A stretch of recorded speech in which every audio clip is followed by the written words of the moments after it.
Welcome to দিশার exam guide.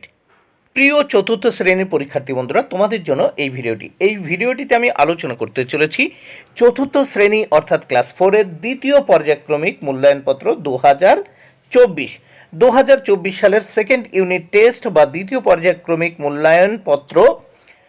এই ভিডিওটিতে আলোচনা করতে চলেছি সম্পূর্ণ উত্তর সহ। তাহলে দেখে নাও, পূর্ণমান 20, সময় 40 মিনিট, চতুর্থ শ্রেণীর বাংলা বিষয়ের প্রশ্নপত্র। এখানে পরীক্ষার্থীর নাম লিখতে হবে, এখানে ক্রমিক সংখ্যা অর্থাৎ রোল নাম্বার, এখানে বিদ্যালয়ের নাম। নিচে দেখো, প্রাথমিক শিক্ষা পর্ষদের নির্দেশ অনুযায়ী নবপ্রবর্তিত পর্যায়ক্রমিক মূল্যায়ন পদ্ধতি অনুসারে প্রশ্নপত্র তৈরি হয়েছে। তাহলে দেখে নেওয়া যাক। নিচের প্রশ্নগুলির একটি বাক্যে উত্তর লেখো, যে কোনো 4টি। প্রথমে দেখো, 4টি প্রশ্নের উত্তর দিতে হবে 4 মার্ক। প্রথম প্রশ্ন, নিচের প্রশ্নগুলির একটি বাক্যে উত্তর দাও, যে কোনো 4টি।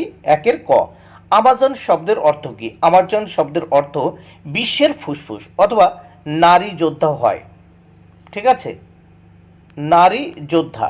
তবে আমাজন শব্দের অর্থ তোমরা লিখবে বিশ্বের ফুসফুস।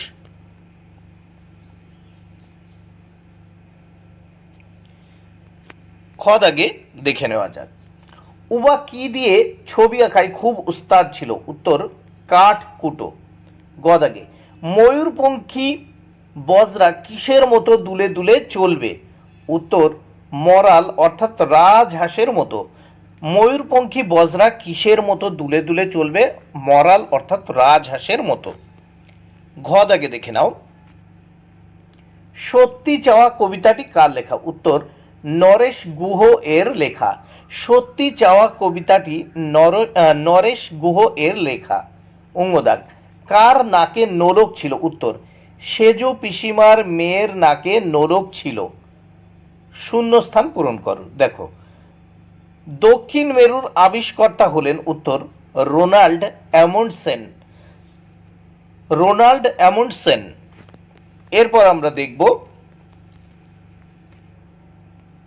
অশ্বিনী কুমার দত্তের গ্রামের নাম? উত্তর, বরিশাল জেলার বাটাজোর গ্রামে। দেখো, গ্রাম, অশ্বিনী কুমার দত্তের গ্রামের নাম বরিশাল জেলার বাটাজোর গ্রাম। বাটাজোর। দেখো, তাহলে অশ্বিনী কুমার জন্মগ্রহণ করেছিলেন বরিশাল জেলার বাটাজোর গ্রামে। বাবন চাচার বড় ছেলের নাম কি? আলী হোসেন খা। ঘদাগ, শম্ভুর দাদুর বাড়ির পিছনে, দেখো, শুশনি পাহাড়। শম্ভুর দাদুর বাড়ির পিছনে শুশনি পাহাড়। পরের পৃষ্ঠা, অর্থ লেখো, দেখে নাও। শিথিল মানে আলগা বা ক্লান্ত। দেখো, শিথিল এর মানে হচ্ছে আলগাও লিখতে পারো, ক্লান্তও লিখতে পারো। সওদা, সওদা মানে ক্রয় করা বা কেনাকাটা করা। এবার 4 দাগে দেখো, বিপরীতার্থক শব্দ লেখো। প্রথমে ক দাগে, অগ্র এর বিপরীত শব্দ পশ্চাৎ। খ দাগে দেখো, দুরন্ত এর বিপরীত শব্দ শান্ত।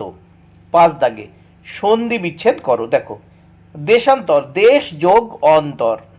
খ দাগে, আষাঢ়ান্ত, আষাঢ় যোগ অন্ত। দেখো, সন্ধি বিচ্ছেদ ক দাগে, দেশান্তর, দেশ যোগ অন্তর। খ দাগে, আষাঢ়ান্ত, আষাঢ় যোগ অন্ত। এরপর দেখো, বাক্য রচনা। বাক্য রচনা করো প্রথম ছটপট দিয়ে। তাহলে ছটপট দিয়ে কি বাক্য রচনা হবে? দেখো, ছেলেটি পায়ের যন্ত্রণায় ছটফট করছিল। খ দাগে, পাল্লা, মাঝিটি বাঘের পাল্লায় পড়েছে। মাঝিটি বাঘের পাল্লায় পড়েছে।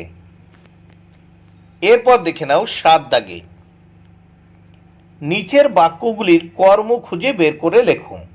দেখো, এক মাঝি মাটির উনুনে কাঠ জ্বালে। এখানে দেখো, কাঠ কিন্তু কর্ম, তাই এখানে দেখো কাঠ লিখে দিয়েছি। ঝোপড়া তাকে টিটকিরি দেয়। এই টিটকিরি হচ্ছে কর্ম, নিচে উত্তর লিখে দিয়েছি, টিটকিরি। তাহলে নিচের বাক্যগুলির কর্ম খুঁজে বের করে লেখো। 7-এর কতে, এক মাঝি মাটির উনুনে কাঠ জ্বালে।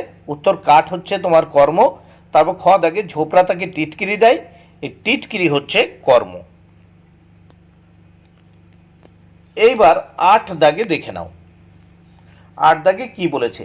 যে কোনো একটি বিষয় অনুচ্ছেদ লেখো। দেখো, কতে আছে গাছ আমাদের বন্ধু, অথবা আছে তোমার জীবনের লক্ষ্য। এই দুটো বিষয় দেওয়া আছে। দুটো বিষয়ের ভিতর যে কোনো একটি বিষয় সম্পর্কে তোমাদের লিখতে হবে, অনুচ্ছেদ বা রচনা করতে হবে। তাহলে আমি গাছ আমাদের বন্ধু এটা দিয়ে একটা অনুচ্ছেদ রচনা করে দিয়েছি, বেশ কয়েকটি লাইন দিয়ে, তোমরা দেখে নিতে পারো। প্রকৃতি মায়ের সর্বশ্রেষ্ঠ দানের মধ্যে অন্যতম দান গাছ। মানুষের আবির্ভাবের বহুকাল আগে থেকেই গাছ পৃথিবীর বাসিন্দা। মানুষের জীবনকে প্রতিদিন প্রতিক্ষণে অগণিত সুবিধা দিয়ে থাকে গাছেরা। গাছ আমাদের বন্ধু। গাছেদের অবদান মানুষের জীবনে অনস্বীকার্য, এবং গাছ ছাড়া এই পৃথিবীতে মানুষের বেঁচে থাকা অসম্ভব। এর জন্য গাছেদেরকে মানুষের শ্রেষ্ঠ বন্ধু বলা হয়ে